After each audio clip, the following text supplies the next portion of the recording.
মুসলিম দেশগুলো পারমাণবিক শক্তি অর্জন করবে এ যেন কল্পনাতেও হতে দিতে চায় না যুক্তরাষ্ট্র ও ইসরায়েল। আর তাই পরমাণু শক্তি অর্জন করায় পাকিস্তানকে একদমই সহ্য করতে পারে না তারা। এমনকি ইরানও নাকি গোপনে পারমাণবিক শক্তি বাড়াচ্ছে সেটি ধারণা করে দুশ্চিন্তা রয়েছে শত্রু দেশগুলো। তাই ইরানের পারমাণবিক কেন্দ্রগুলো বরাবরই মাথা ব্যথার কারণ ট্রাম্প নেতানিয়াহু বাহিনীর।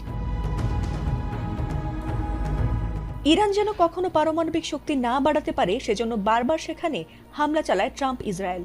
এমনকি এবারের যুদ্ধেও ট্রাম্প হামলা করবে না বলার পরও ইসরায়েল ঠিকই ইরানের পারমাণবিক স্থাপনায় হামলা করে বসে। আর সেটিরই প্রতিশোধ যে ইরান ভয়াবহভাবে নেবে তা বোধ হয় আঁচও করতে পারেনি নেতানিয়াহুর দেশ ইসরায়েল।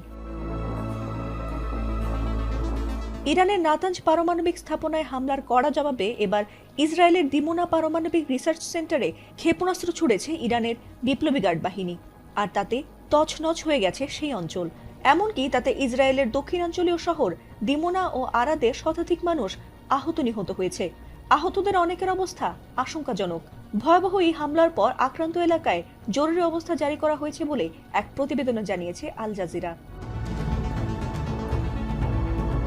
ইরানের বিপ্লবী গার্ড বাহিনী আইআরজিসি অবশ্য দাবি করেছে এই হামলায় ইসরায়েলের 2 শতাধিক মানুষের প্রাণহানি হয়েছে।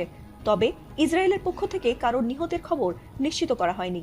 যদিও ইসরায়েলের সামরিক বাহিনী আইডিএফ এর এক মুখপাত্র জানান, হামলার সময় দেশটির আকাশ প্রতিরক্ষা ব্যবস্থা সক্রিয় থাকলেও দিমোনা ও আরাদে এলাকায় তা ঠিকঠাকভাবে কাজ করেনি। ফলে শত শত কেজি ওজনের ওয়ারহেড যুক্ত 2টি ব্যালিস্টিক ক্ষেপণাস্ত্র সরাসরি আঘাত এনেছে।